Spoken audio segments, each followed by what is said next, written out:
Hello दोस्तों, नमस्कार, प्रणाम, जय सिया राम, जय बागेश्वर धाम। कैसे आप लोग? और इस टाइम मैं बनारस पे हूँ, बनारस सिटी पे पहुँच चुका हूँ और मैं आपको दिखा रहा हूँ बाहर निकल के बनारस का नज़ारा। यहाँ पे बहुत सुंदर सा नज़ारा है बनारस का। इस टाइम मैं बनारस पे हूँ, बनारस की धरती पे हूँ। आपको सुंदर सा नज़ारा दिखा रहा हूँ घुमा के पूरा। यहाँ ठंडी बहुत ज़्यादा है बनारस पे। बने रहिए वीडियो पे और मैं दिखाने का प्रयास कर रहा हूँ घूम के पूरा बनारस का सीन। बनारस की ठंडी बहुत जम के है और बहुत सुंदर सा नज़ारा। मैं बनारस आया हूँ करीब 2019 में था और 2024 चल रहा है, यानी 6 साल हो गए, 6-7 साल।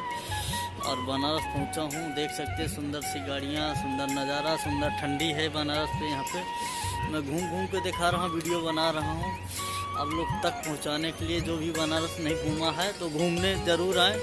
और मैं इस टाइम जाऊंगा गंगा जी स्नान करने के लिए। तो अभी मैं स्टेशन से उतरा हूँ और टाइम देख सकते हैं, बनारस की जो घड़ी है ये टाइम है, टाइम देख सकते हैं आप लोग, यानी कि 1:30 बज रहा है। तो अभी हम जाएंगे गंगा जी स्नान करने के लिए। वीडियो पे बने रहें। अभी हम चौकी पे हैं और पीछे कई भाई लोग आ रहे हैं, बंदे लोग, हमारे दोस्त सज्जन।